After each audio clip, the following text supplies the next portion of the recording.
औज़ुबिल्लाहि बिस्मिल्लाहिर्रहमानिर्रहीम।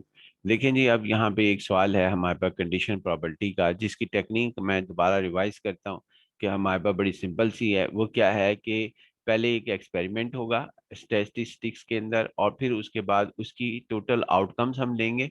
जैसा to dice are throne, जब टू डाइस आर थ्रोन है तो इसका मतलब ये है हमारे पास कि ये एक्सपेरिमेंट है हमारा, ये एक ट्रायल है। और जब हम एक्सपेरिमेंट करते हैं तो इसकी आउटपुट्स हमारे पास जितनी भी होंगी, जो कि 36 बनती हैं, जब टू डाइस को हम थ्रो करते हैं।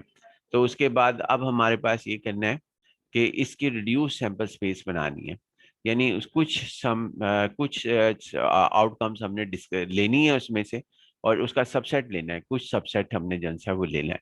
अगर इफ किसी सवाल के अंदर इफ लिखा हो, प्रोवाइडेड दैट लिखा हो, गिवन दैट लिखा हो, तो समझ लें कि वो कंडीशन प्रॉपर्टी है।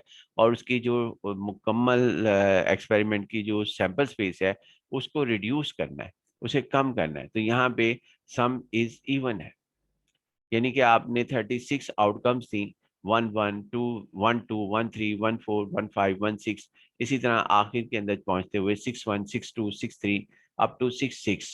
इसके अंदर से वो सम जो कि क्या कहते हैं इवन हमारे पास हो, वो हमने कंसिडर करने हैं। तो ये हमारे पास इवन जो बनते हैं, वो हमारे पास उसके अंदर से हमने आपकी एक प्रॉपर्टी मालूम करनी है गेटिंग सम 11 की।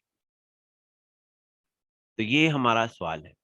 तो देखते हैं जी, सबसे पहले इसका एक्सपेरिमेंट देखते हैं कि ये हमारे पास क्या होगा। इसका एक्सपेरिमेंट है when a pair of dice are thrown. इसका मतलब ये है कि इसकी 36 सैंपल स्पेस जो हैं वो आपके पास मौजूद होंगे।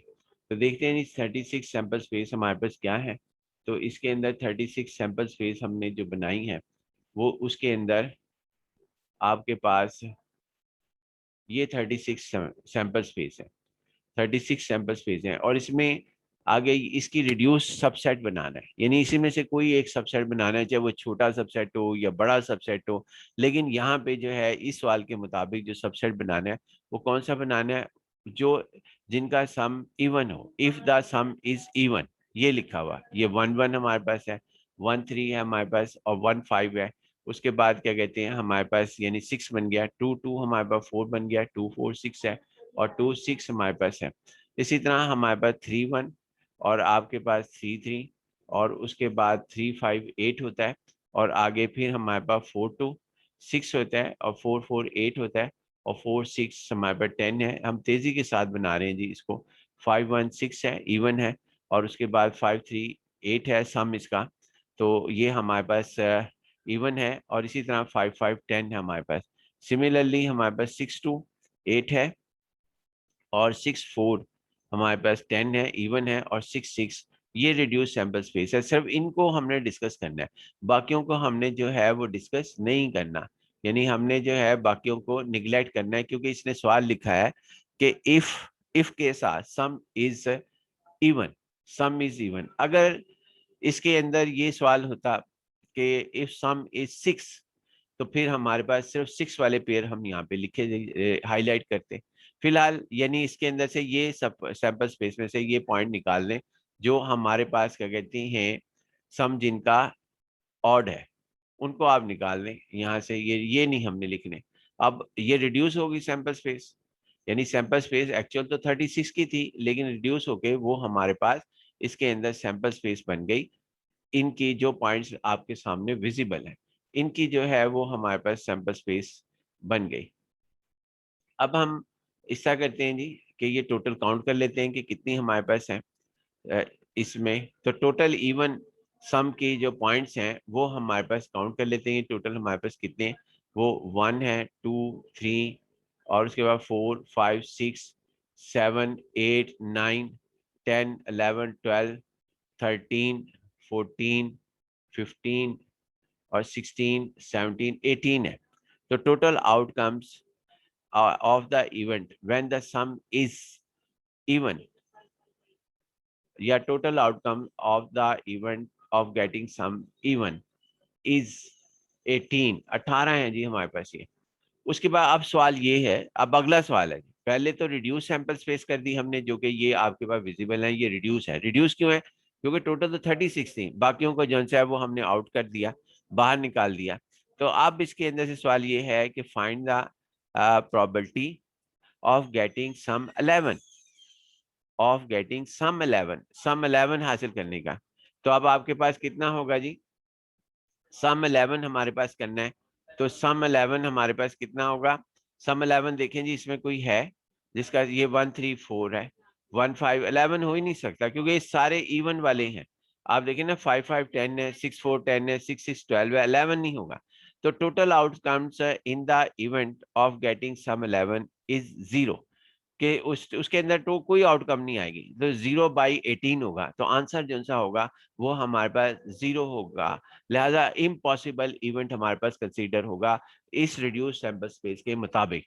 अब हम जन से है इसको, ये तो हो गया हमारा सवाल एक तरीके कार के इस तरीके से करना, कॉन्सेप्ट यही जहन में होगा ना, ये द बेस्ट है। लेकिन सवाल जो है जितनी भी बुक्स के अंदर अक्सर औकात जो किया जाता है वो हमारे पास ए और बी के इवेंट के साथ लिखा जाता है। तो हम इसको देखते हैं जी, ये हमारे पास क्या लिखा जाएगा। तो वो हम सवाल की तरफ आते हैं जी। हम दोबारा जो सवाल हमारा था कि find the probability of getting sum, अब इसका हम नाम लिखते हैं, इसका इसका नाम होगा एस। तो एस जन से है, let S be a sample space हमारे पास, जो कि टोटल आउटकम्स हमारे पास कितनी है जी, वो हमारे पास 36 है। ये 36 हो गई। अब हमने सवाल जन से है वो हमने इसको हल करना है, और फिर हम आते हैं जी दूसरी साइड पर। पहले किसको हल करेंगे, लेट इसको एक एक करके हल कर लेते हैं। ए बी द, अब दूसरा 3 सैंपल स्पेस है ना, सॉरी 3 इवेंट्स हैं, इसको इवेंट्स कहेंगे। सैंपल स्पेस बताते खुद भी एक इवेंट है। तो ये एक इवेंट एस का है जिसमें 36 हमारे पास आउटकम्स थी जो मैंने अभी आपको दिखाई। एक इवेंट है ऑफ गेटिंग सम 11 का, सम 11 का। तो हम जिस, और एक इवेंट है सम इज इवन का, 3 इवेंट है। इसमें अब आपने खुद आइडेंटिफाई करना है कि कौन सा रिड्यूस है, सैंपल स्पेस है, यानी किसको हम बी माने किसको ए माने। तो मैं ये कहूंगा कि जिसके साथ इफ या प्रोवाइडेड लिखा हुआ उसके उसको आपने बी मान लेना है, और जिसके साथ प्रोबेबिलिटी लिखा हुआ होगा, ये आगे पीछे वर्ड्स हो सकते हैं, इंग्लिश के सेंटेंसेस हैं, उसको आपने ए मान लेना है। तो ए यहाँ तक लिखा हुआ है तो आपके पास, और इफ जो है वो यहाँ तक इसके साथ लिखा है, इसको बी मान लेंगे हम। तो लिहाजा हम सबसे पहले तो ये हम करते हैं जी कि let A be the event of getting sum 11। ये नोटेशन ही रखनी होती हैं, 3 की हमने रखनी। तो सम 11 हमारे पास, सम 11 में सैंपल स्पेस एस के अंदर, सैंपल स्पेस एस में जो पॉइंट्स आएंगे वो हमारे पास कौन कौन से होंगे, उसको हम यहाँ पर देख लेते हैं। देखें जी, अब हमारे पास इसके अंदर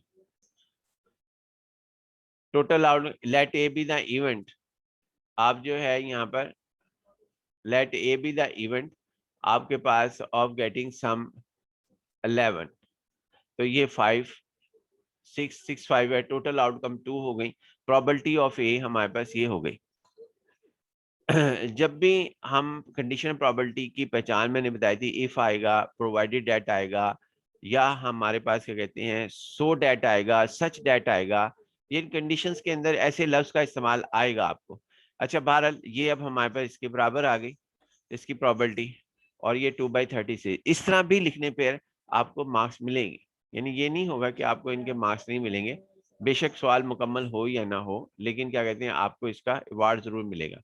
अच्छा जी, B the event that sum is even, sum is even के अंदर मैंने आपके सामने भी बताए थे, इन्होंने जो है 36 के अंदर से ये लिख लिए। तो टोटल आउटकम जो सी है वो हमारे पास 18 आई, और प्रोबेबिलिटी ऑफ बी हमारे पास n of B divide by n of S हमारे पास ये होगी। अब इसके अंदर हमारे पास इसके क्या लिखा जाएगा जी, हमारे पास असल ये सवाल हमने हल करना था, ये सवाल जिनसे है, यानी कि ये इसको फार्मूले के तहत इस तरह लेके आना था। तो probability of A when the event B is occurred, यानी सम जिनसे है वो आपके पास यहाँ पर इवन हो, तो तब उसकी प्रोबेबिलिटी जिनसे है वो हमारे पास ए जिनसे है वो हमारे पास इसके लिखी जाएगी। और फिर उसके बाद अब यहाँ पे इसको, इसके लिखने का तरीकेकार वही हमेशा है पहले की तरह के, इनके दरमियान ये जो ओब्लिक है इसकी जगह इंटरसेक्शन आ जाएगा, ये इंटरसेक्शन आ गया, और जो यहाँ लिखा होगा वो यहाँ पर लिख दिया जाएगा। अगर यहाँ पे सी लिखा है तो सी लिखा जाएगा, अगर डी लिखा है तो डी यहाँ पे लिखा जाएगा। अब इंटरसेक्शन निकालते हैं, ए इंटरसेक्शन बी के अंदर, ये बी था हमारे पास, ए में था 5 6 और 6 5। तो यहाँ पे देखें इंटरसेक्शन इनकी क्या बनती है, वो एम्प्टी बनेगी। ए इंटरसेक्शन बी, आपके सामने ये कर भी देते हैं। ये बी आप अपने जहन के अंदर रखें कि बी सेट जो है वो आपके पास ऐसे ऐसे पॉइंट्स का सम, ऐसे पॉइंट्स हैं उसके अंदर जिनका सम जो सा है वो हमारे पास इवन है। 1 1 2 होता है, 5 5 10 होता है, 6 6 12 होता है, सब इवन है। और उसके बाद अब हम देखते हैं ए में हमारे पास क्या सूरत हाल है। ए में हमारे पास है 5 6 और 5 6 और 6 5। क्या इन दोनों में ए और बी सेट में इंटरसेक्शन है? तो इसका आंसर आप बेशक उसको कॉपी को सामने रख लेना, तो आपके पास इंटरसेक्शन नहीं मिलेगी। ए सेट और बी सेट में एम्प्टी सेट हमारे पास होगा। तो देखिए जी, इम्पॉसिबल, यानी कि कोई सवाल जो उनसे है वो पूछा है वो हमारे पास इम्पॉसिबल लिखा जा रहा है। ये देखें, ये हमारे पास दोनों में कोई नहीं है। इसको हम एम्प्टी भी कह देते हैं, इस तरह भी लिख लेते हैं, खाली सेट भी लिख लेते हैं, इम्पॉसिबल इवेंट भी हम लिख लेते हैं। तो इम्पॉसिबल इवेंट हमारे पास की प्रोबेबिलिटी हमेशा याद रखना जीरो होगी। तो प्रोबेबिलिटी पी दोनों तरफ हमने अप्लाई किया, तो ये हमारे पास जीरो हो गई। इसकी वैल्यूज को हमने फार्मूले के अंदर जो है वो हमने पुट किया हमने यहाँ पर इसके अंदर। तो ये देखें, इसमें वैल्यू पुट की, अ, तो आपके पास इधर जो है वो जीरो आ जाएगा, यहाँ पर ये जीरो, और इसकी जगह 18/36 ये हमारे पास आ जाएगा। Zero over any real number, question answer is zero. यानी प्रोबेबिलिटी ऑफ द ए को मैं यूं कहूंगा, probability of getting sum 11 when the event B is occurred. B को मैं यूं कहूंगा, अब मैं इसको वर्डिंग के अंदर पढ़ता हूँ। Probability of getting sum 11 when the event of when the event of getting some even is occurred, then the answer will be zero, कि ये हमारे पास जीरो होगा। लिहाजा ये हमारे पास सवाल यहाँ पे खत्म होता है। इंशाल्लाह जी बाकी नेक्स्ट लेक्चर में।